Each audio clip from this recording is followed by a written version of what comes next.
സഭാപ്രസംഗി അദ്ധ്യായം 1. ദൈവമേ, നിന്റെ വേദപ്രമാണത്തിൽ അടങ്ങിയിരിക്കുന്ന അത്ഭുത കാര്യങ്ങളെ കാണുവാൻ എൻ്റെ ഉൾക്കണ്ണുകളെ പ്രകാശിപ്പിക്കണമേ. ആമീൻ. യെരൂശലേം രാജാവായ ദാവീദിൻ്റെ മകൻ സഭാപ്രസംഗിയുടെ വചനങ്ങൾ. മായ മായ എന്ന് സഭാപ്രസംഗി പറയുന്നു. മായ മായ, സകലവും മായയത്രേ. സൂര്യന് കീഴിൽ പ്രയത്നിക്കുന്ന സകല പ്രയത്നത്താലും മനുഷ്യന് എന്ത് ലാഭം? ഒരു തലമുറ പോകുന്നു, മറ്റൊരു തലമുറ വരുന്നു, ഭൂമിയോ എന്നേക്ക് നിലനിൽക്കുന്നു. സൂര്യൻ ഉദിക്കുന്നു, സൂര്യൻ അസ്തമിക്കുന്നു, വീണ്ടും ഉദിക്കുവാൻ ഉദിച്ച സ്ഥലത്തേക്ക് തന്നെ എത്തുന്നു. കാറ്റ് തെക്കോട്ട് ചെന്ന് വടക്കോട്ട് ചുറ്റി വരുന്നു. അങ്ങനെ കാറ്റ് ചുറ്റി ചുറ്റി തിരിഞ്ഞുകൊണ്ട് പരിവർത്തനം ചെയ്യുന്നു. സകല നദികളും സമുദ്രത്തിലേക്കൊഴുകി വീഴുന്നു. എന്നിട്ടും സമുദ്രം നിറയുന്നില്ല. നദികൾ ഒഴുകി വീഴുന്നിടത്തേക്ക് പിന്നെയും പിന്നെയും ചെല്ലുന്നു. സകല കാര്യങ്ങളും ശ്രമകരമാകുന്നു. മനുഷ്യൻ പറഞ്ഞാൽ തീരുകയില്ല, കണ്ടിട്ട് കണ്ണിന് തൃപ്തി വരുന്നില്ല, കേട്ടിട്ട് ചെവി നിറയുന്നതുമില്ല. ഉണ്ടായിരുന്നത് ഉണ്ടാകുവാനുള്ളതും ചെയ്തു കഴിഞ്ഞ് ചെയ്യുവാനുള്ളതുമാകുന്നു. സൂര്യന് കീഴിൽ പുതുതായി യാതൊന്നുമില്ല.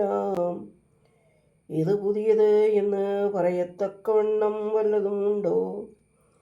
നമുക്ക് മുമ്പേ മുൻകാലത്ത് തന്നെ അതുണ്ടായിരുന്നു.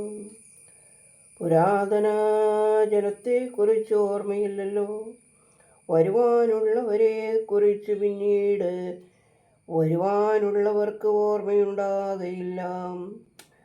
സഭാപ്രസംഗിയായ ഞാൻ യെരൂശലേമിൽ ഇസ്രായേലിന് രാജാവായിരുന്നു. ആകാശത്തിൻ കീഴിൽ സംഭവിക്കുന്നതെല്ലാം ജ്ഞാനത്തോടെ പരിശോധിച്ചറിയുവാൻ ഞാൻ നിശ്ചയിച്ചു. ഇത് ദൈവം മനുഷ്യർക്ക് കഷ്ടപ്പെടുവാൻ കൊടുത്ത വല്ലാത്ത കഷ്ടപ്പാട് തന്നെ. സൂര്യന് കീഴേ നടക്കുന്ന സകല പ്രവൃത്തികളും ഞാൻ കണ്ടിട്ടുണ്ട്.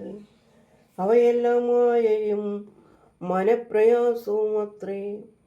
വളവുള്ളത് നേരെയാക്കുവാൻ സാധ്യമല്ല, കുറവുള്ളത് എത്രയെന്നെണ്ണി തീർക്കുവാനും അസാധ്യം.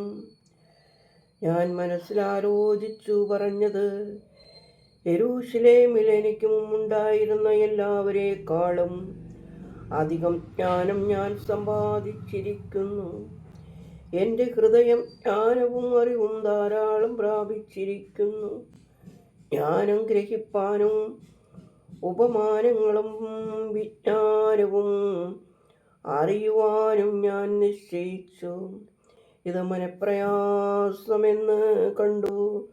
ജ്ഞാന ബാഹുല്യത്താൽ വ്യസന ബാഹുല്യമുണ്ട്. അറിവ് വർദ്ധിപ്പിക്കുന്നവൻ ദുഃഖവും വർദ്ധിപ്പിക്കുന്നു. ദൈവമേ, സ്തുതി നിനക്ക് യോഗ്യമാകുന്നു. പാർക്കുമോർ.